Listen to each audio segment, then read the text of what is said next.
The river came for her like it had a grudge. Salt Fork roared through the canyon in the dark, a red, churning wall that tore branches from the cottonwoods and hammered mud against the rocks. Elias Mercer saw the body only when lightning cracked open the sky, a slim form tangled in flooded reeds. An arm lifting once, then vanishing under the froth. By the time he reached her, the water was ice around his ribs and full of stones that bit like teeth. His fingers closed on wet buckskin, on hair heavy as riverweed, and he dragged her toward the bank with a growl that was half prayer, half curse. She was weightless and limp when he threw her onto the slick rock, lips blue, eyes closed as if the river had already taken her claim. Hours later, in the dim smoke of his cabin, her lashes fluttered, dark eyes stared up at him, wild with fear. Her voice came out broken, each word a struggle. "Don't hurt me. Just tell me why you saved someone you don't know." Morning crawled slowly into Salt Fork Canyon, pale and uncertain, as though the storm had stripped the world down to its bones. Mist clung to the juniper branches outside Elias Mercer's cabin, turning the needles silver. The ground smelled of wet earth and crushed sage. The air hummed with the soft dripping of water retreating back into the thirsty soil. It was the kind of morning that came after violence quiet, watchful, almost reverent. Inside the cabin, the fire he had tended through the night had burned low, but enough heat lingered to soften the chill that tried to reclaim the room. The woman lay in a bed of cedar frames and worn buffalo hide, her breath shallow but steadier than before. Her hair, black as obsidian and heavy with river silt, spread across the blanket like spilled ink. She clutched a small leather pouch at her chest, fingers curled around it even in sleep, as though letting go would unravel something vital. When she stirred, Elias was sitting at the edge of the room, shoulders hunched, sharpening a small hunting knife only to keep his hands busy. He made no move toward her. He simply lifted his gaze, the flicker of fire painting amber into the lines of his face. His eyes, pale and steady, held a silence born not of danger, but of a man long accustomed to speaking less than he felt. The woman blinked at the ceiling beams, confused by the scent of smoke and iron instead of river water. She tried to push herself upright, but weakness betrayed her, and she fell back with a quiet gasp. Elias set the knife aside and rose slowly, deliberately, giving her time to see every inch of movement.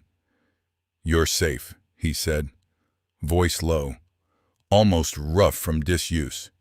"This is Salt Fork Canyon, my cabin." She stared at him, fear and exhaustion warring in her eyes. Her lips parted, but the English faltered on her tongue. "River, big," she whispered. "I fall." Elias nodded once. "You did. I pulled you out." She studied him, confused, then wary. "You, man," she asked, as though unsure if the word meant enemy or savior. "Elias," he corrected gently, tapping his chest. "My name is Elias Mercer." She hesitated before tapping her own chest. Ahioka. The name came soft, shaped by a language older than the timber beneath them. He repeated it quietly, careful with the syllables. She blinked, surprised, perhaps, that he tried. The storm-tossed fear slowly sharpened into alertness, and she scanned the room with quick, assessing glances. There was a forge built into the far wall, the iron tools dark with soot. A single table carried a tin cup, a folded cloth, a coil of rope that had nothing to do with restraint, just the everyday tools of a solitary man. A single bed, a single chair, a man who had not expected company. Ahioka's gaze fell on the object dangling from a nail by the door, a simple silver ring on a leather cord. Her brows pinched with the faintest question. Before she could speak, Elias reached forward and gently nudged a cup of water toward her. "Drink," he said, slow. She obeyed only when he stepped back. Her hands trembled around the cup. The water spilled onto her wrist. She muttered something in Apache, soft, steadying before trying again. The pouch at her chest shifted with her breathing, and Elias noticed her fingers tighten around it instinctively, protectively. There was meaning there, but he didn't ask. Outside, a raven called across the canyon, its voice echoing through the damp morning. The world was settling again, returning to its rhythm. But inside the cabin, something new had begun, a fragile, uncertain thread stretching between a man who had shut himself away from life and a woman who had nearly lost hers. And neither of them yet understood how deeply the canyon would change them both. The sun had climbed just high enough to brush the canyon walls with copper when Ahioka tried to rise again. The fire had warmed her limbs, but weakness lingered like a second shadow. She pushed the blanket aside with a quiet, determined breath, bracing a hand against the bed frame. Elias, who had been repairing a cracked lantern by the window, noticed the shift instantly. He set the lantern down with deliberate slowness. "Easy," he said. "You're still hurting." Ahioka stiffened at the sound of his voice. "No, touch," she said, the words halting but firm. He lifted both hands, not in surrender, but in promise. "I won't." She studied the space between them, as if measuring its safety. Only when he stepped back did she attempt to stand. Her legs trembled beneath her, still unsure of solid ground after the violence of the river. She managed one step before the room tilted. Elias moved reflexively, but stopped himself inches from her, fingers curling into a fist at his side. "I said no, touch," she whispered, breath shaking. "And I heard you," he replied, voice steady. "Just don't fall." For a moment they hovered there, her swaying, him rooted and tense, as though the air itself was holding them apart. Ahioka steadied herself with one hand on the wall. Her gaze flicked to the door, its wooden plank glowing faintly from morning light. Freedom, fresh air, a world she recognized. She took another unsteady step toward it. Elias watched, jaw tight. "You shouldn't go outside yet. The ground's slick. River's loud today." She didn't understand every word, but she caught enough. River, outside, danger. Her lips pressed thin. "I try." She reached the door, pushed it open with effort, and the canyon's breath rushed in cool, sap-scented, tinged with the memory of rain. She stepped into the threshold, but swayed again, gripping the frame until her knuckles whitened. Elias hovered behind her, still refusing to touch her, even as instinct tugged at him to grab her shoulders. "If you need help, I walk," she said sharply. The English imperfect, but the intent unmistakable. He fell silent. The canyon stretched before her, still damp from the storm. Water trickled down the red rock faces. The junipers shimmered with droplets that caught the sunlight. It should have been peaceful, but Ahioka shivered. She stared at the river below, the same river that had nearly claimed her. A broken whisper escaped her in Apache, something like a prayer or a warning. She reached for the railing Elias had built outside, the wood rough and familiar beneath her fingertips, but her strength faltered. Her body leaned forward, perilously close to buckling. This time Elias didn't move. He could have caught her, could have saved her again, but he remembered her fear. Her words in the dark. Don't hurt me. Don't touch. So he stood behind her, a silent wall, ready but waiting for permission he knew might never come. Ahyoka steadied herself slowly, breathing in through her nose, out through parted lips. When she finally turned, her eyes met Elias's, and something passed between them, confusion, gratitude, wariness, and something softer beneath all of it, something she tried to hide. You stay far, she murmured. I will, he answered quietly, but I won't let you fall. The words froze her in place, not because she feared them, but because something in his tone, something raw and unguarded, was unfamiliar to her. She searched his expression as if trying to decipher a language written without words. He waited. She looked away first. A long silence stretched between them, filled only by the murmur of the recovering river. It wasn't comfortable, but it wasn't cold either. It was the silence of two people circling the edges of a moment neither understood yet. When she stepped back into the cabin, Elias followed at a respectful distance. She paused near the fire and glanced over her shoulder at him, not an invitation, not trust, but not rejection either. It was the smallest shift, but in a place like Salt Fork Canyon, even small shifts could move mountains. Days passed in the canyon as slowly and quietly as water carving stone. The storm had washed the world clean, leaving behind a land that glittered under the sun. And inside the cabin, a fragile rhythm began to form, hesitant at first, then steady, like two hearts learning to beat beside each other without fear. Ahyoka was the first to rise each morning, long before Elias had fully woken. She would sit near the fire, legs folded beneath her, warming her fingers and whispering words in Apache that drifted through the cabin like soft smoke. Sometimes she prayed. Sometimes she simply breathed. Elias never interrupted. He only listened, letting the strange melodic syllables settle into the cracks of his quiet home. Her English remained limited, but the way she moved began to speak louder than her words.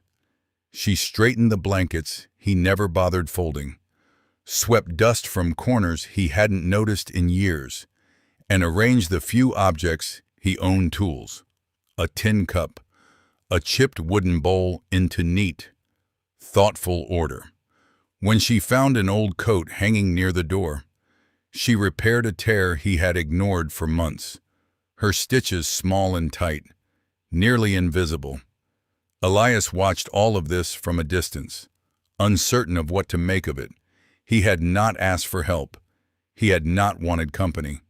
And yet, seeing her fill the space with quiet intent stirred something long dormant in him, a warmth that felt dangerous. Like a fire he wasn't sure he had the right to feed, to balance the silent offerings she gave.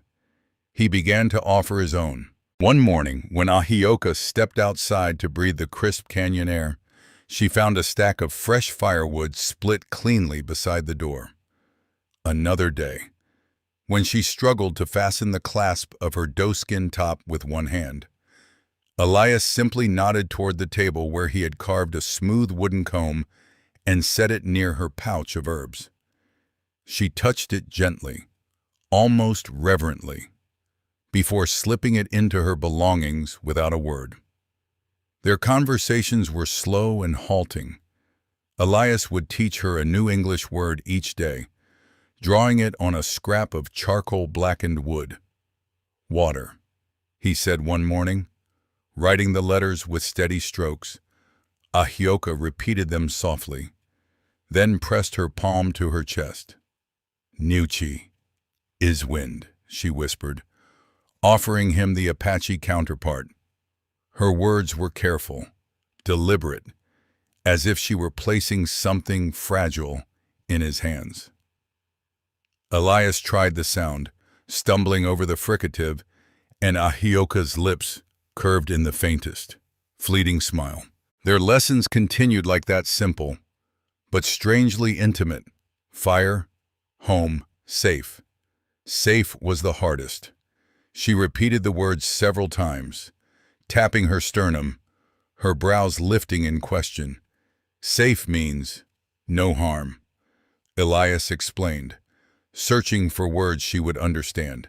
Safe means you can breathe. Her fingers curled around the edge of the table. Safe here, Elias swallowed. The truth settled thick in his chest. Yes, he said, you're safe here. The moments between those lessons filled with shared tasks. Ahioka insisted on gathering herbs along the canyon ridge once her strength returned. Her movements were careful but sure, her eyes scanning each plant with the practiced knowledge of someone trained since childhood. Elias followed her at a respectful distance, not hovering, but never far enough that she felt alone. When she found a cluster of desert sage, she knelt and trimmed the stems with a bone-handled knife. Elias crouched beside her, pretending interest in a broken rock while stealing glances at the way the wind lifted her hair. You use that for medicine, he asked. She nodded, tapping her wrist where the river's ropes had burned her skin. For hurt, for heal. He let the silence linger before offering his own past, piece by piece. I used to know a boy, he said quietly, eyes fixed on the canyon below. A storm took him. I tried to save him. Couldn't. Ahioka stilled, her hands, poised above the sage, lowered gently. Storm strong, she murmured. Not you, fault. He didn't respond, but the muscle in his jaw softened, as though her broken English had carried a truth he had not been able to speak aloud. Later that week, he took her to the corral where his gray gelding grazed lazily under the afternoon sun. When Ahioka approached, the horse lifted its head, ears flicking curiously. Ride, she asked, the single word hopeful yet hesitant. You know how Elias asked. She gave a small nod. Before? Yes. Before being taken. Before the river. Before this strange man with careful hands and quiet eyes. Elias saddled the horse, then held the reins out to her. She placed her foot in the stirrup, but her balance wavered, and instinctively he reached out. His palm brushed her waistline, steady just enough to keep her upright. Ahioka froze. Elias's breath caught. "I'm sorry," he said quickly, pulling his hand back. "You said no touching." She looked down at him, her eyes searching his. "This, not hurt," she whispered. The canyon seemed to hold its breath. With his help, but with her permission, she mounted the horse. Elias walked beside her at first, hand lightly on the saddle strap. She tightened her grip on the reins, inhaling deeply as though reclaiming a forgotten part of herself. After a few circles around the clearing, she laughed a small, broken laugh, but real. Elias hadn't heard a sound like that in years. It hit him with the force of the river he had fought to save her. A warmth rose in him, fierce and bewildering. In the evenings, they sat outside the cabin watching sunset pour gold across the canyon. Sometimes Ahioka hummed an Apache melody low, winding, half prayer, half memory. Elias never asked what the words meant. It was enough that she chose to share them with him. One night, as the last of the sun slipped behind the ridge, Ahioka looked at him a moment too long. He looked back, unable to break away. Something unspoken bridged the space between them, something neither of them named, but both quietly acknowledged. Salt Fork Canyon had taken much from them. Now, it was giving something back. Autumn crept into Salt Fork Canyon quietly. Its arrival marked not by color. This land was too hard for the softness of changing leaves, but by breath. The air thinned and cooled. The wind sharpened. The river, once swollen and furious, now moved with a slower pulse, as though it, too, was settling into a calmer season. By then, Ahioka walked the canyon confidently. Her wounds had healed, her strength had returned, and her English, still broken, still stitched together with pauses, was enough for simple truths. Elias had grown accustomed to hearing her voice in the cabin, the soft shuffle of her feet in the early dawn, the whisper of melodies she hummed while drying sage over the fire.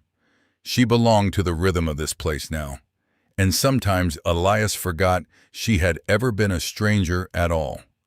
But the world remembered. It was late afternoon when the quiet shifted. A shadow moved along the ridge, then another. Elias, returning from checking his traps, spotted a lone rider descending the slope, a man wrapped in doeskin and carrying a staff marked with Eagle Ridge symbols. His horse traveled slow, unthreateningly, but something in the way he scanned the canyon made Elias's gut tighten. Ahioka, who had been sorting herbs near the cabin door, looked up. The moment she saw the rider, her breath caught, her fingers stilled. Her voice, when it came, was barely more than air. Nantan. Elias glanced at her. Someone you know. She nodded once, stiffly. Messenger. For my people. The rider stopped several paces away, raising a hand in greeting. Ahioka stepped forward, shoulders squared, chin lifted. But Elias saw the tremble in her fingers. Nantan dismounted with fluid grace and approached her slowly, respectfully, saying her name with the cadence of someone who had feared he might never say it again. Ahioka, he said, we heard you were taken. We searched for weeks. Then the storms came. His gaze softened. I am glad the river returned you. Ahioka swallowed. You find me here. Yes. Nantan's eyes flicked briefly to Elias, assessing but not hostile. The Eagle Ridge prepares to leave this canyon. Our elders have chosen to move north before the snows. We depart soon. If you wish to come home, it must be now. The words landed like stones. Ahioka's face, once lit by the calm of canyon days, tightened with conflict. She looked toward the distant ridges where her people lived. Then back to the cabin, the place she had healed, learned, breathed freely. Elias stood a little behind her, silent, his jaw set, his breath shallow. He understood without anyone explaining. She had a family somewhere out there, a life before the river, a home not made of cedar walls and worn buffalo hides. He had known this day would come, had told himself he would be ready. He wasn't. Ahioka spoke slowly, carefully, as if piecing her feelings into English that did not come naturally. My people need me. Nantan nodded. We need all our daughters, our healers, our voices. Ahioka touched the leather pouch at her chest, the one she carried even while drowning. Elias knew then that she was remembering the world she came from, the one she did not choose to leave. I stay here, she murmured, almost to herself, and I lose them. Her eyes lifted to Elias, and something inside him flinched. He forced himself to look calm. Your home is with them, he said quietly. If they want you back, you should go. Ahioka stared, searching his face for something he refused to show. You want me go? He hesitated, just long enough for the hurt to flicker in her eyes. It's not what I want, he rasped. It's what's right. Nantan stepped back, giving them space. He sensed the weight of what was unfolding. Ahioka turned away, walking a few paces toward the river. She stared at it slow, Brown Sweep, the same river that had nearly ended her life. The same river that had delivered her into Elias's hands. She whispered a word in Apache, low and mournful. Elias followed only far enough that she could see him but not feel cornered. "Ehioka," he said, voice rough. "Your people. They're your blood, your history.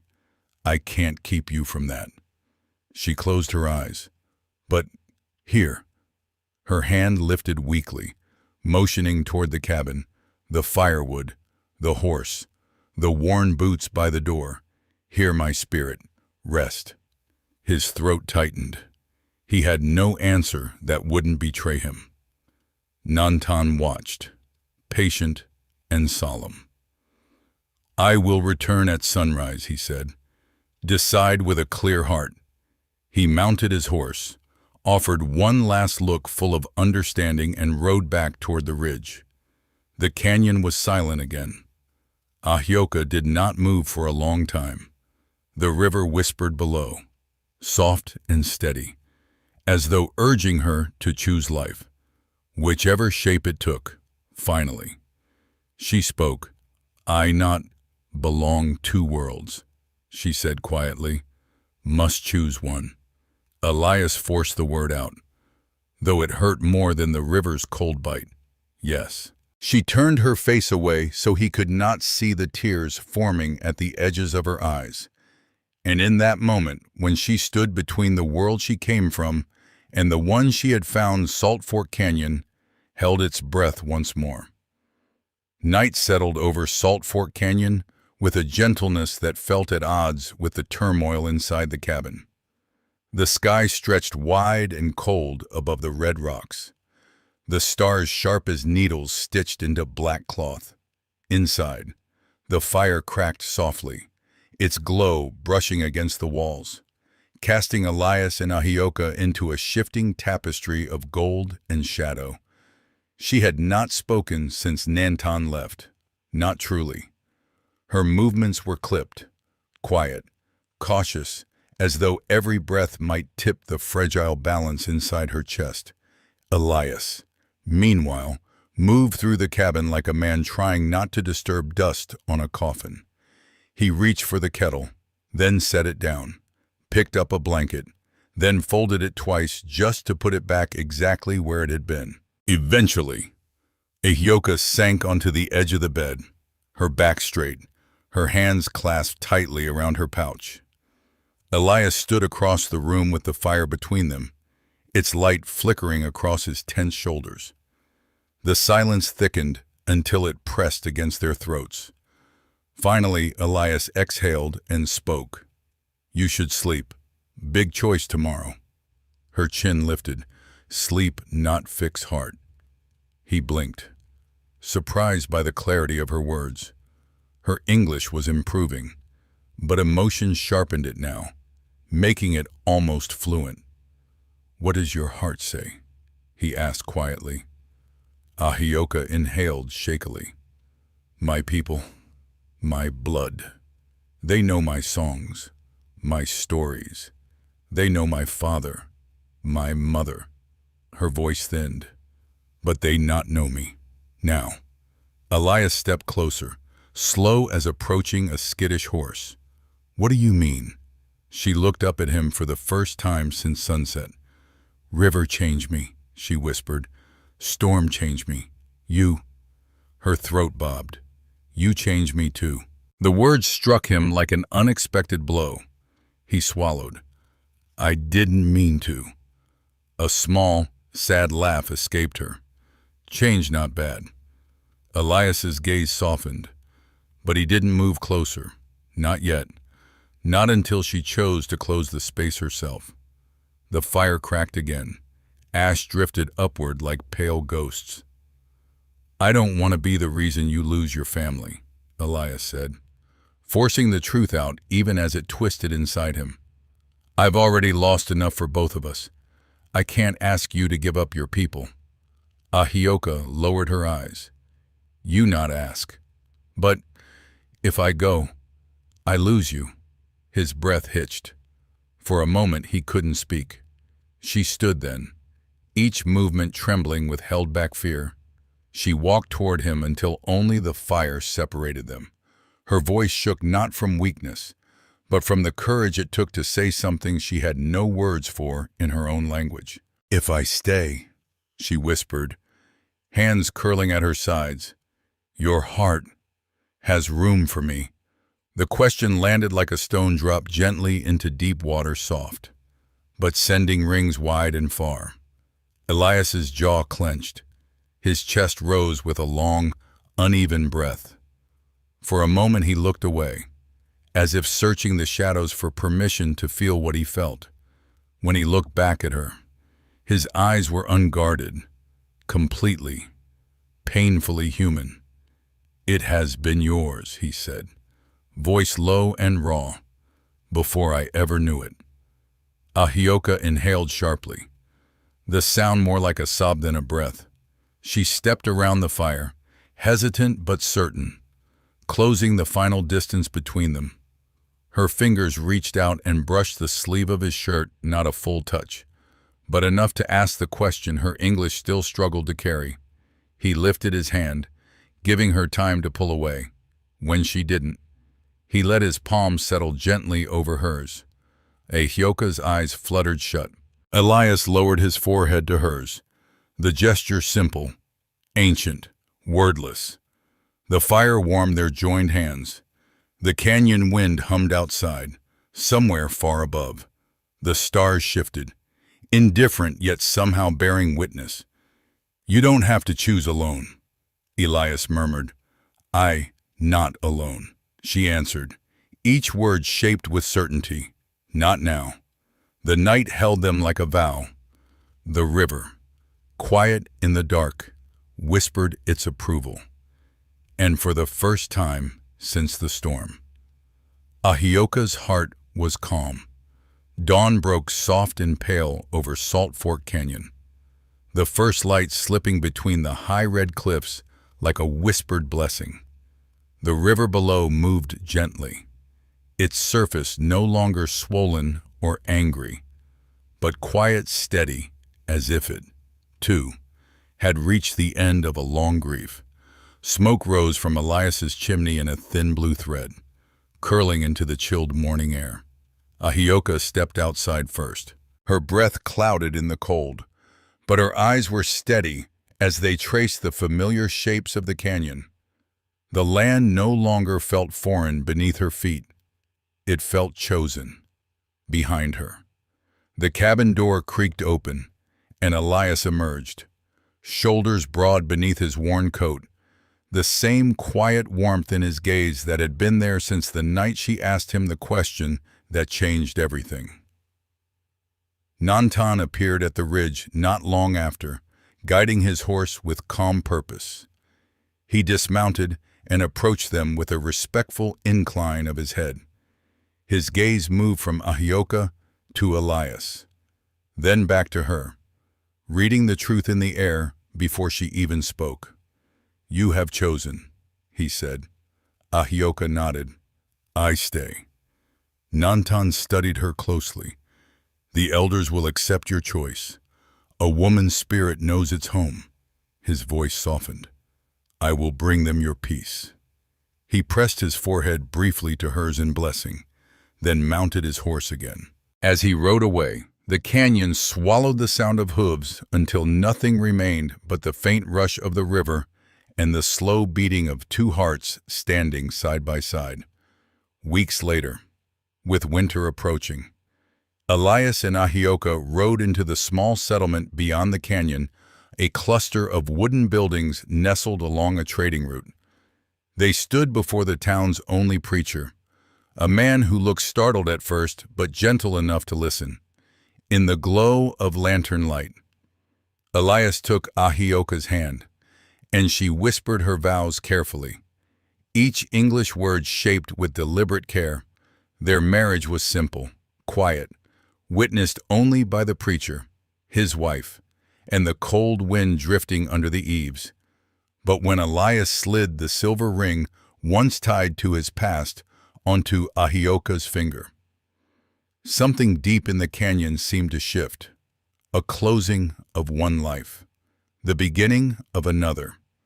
Spring found them back at Salt Fork, where Ahioka's laughter moved through the cabin like birdsong. A cradle Elias carved himself sat near the fire, and inside it lay a child with dark eyes bright as river stones.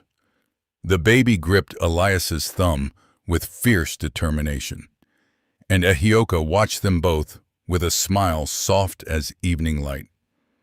People traveling through the canyon spoke of seeing a man and woman standing by the river at dusk, the woman's braids glinting like black silk, the man's arms strong around her shoulders. They said the child between them often reached toward the water as if greeting an old friend, and those travelers whispered that the river there sounded different, gentler, quieter, as though it remembered once taking and once returning, and chose now to cradle the lives that had grown from its mercy. Salt Fork Canyon had never been a place for the faint of heart, but in the shelter of a simple cabin. Love had rooted in the red earth. It grew not from luck or fate, but from the courage of two souls who chose each other. And from that choice, a family blossomed beside the river that had nearly taken everything.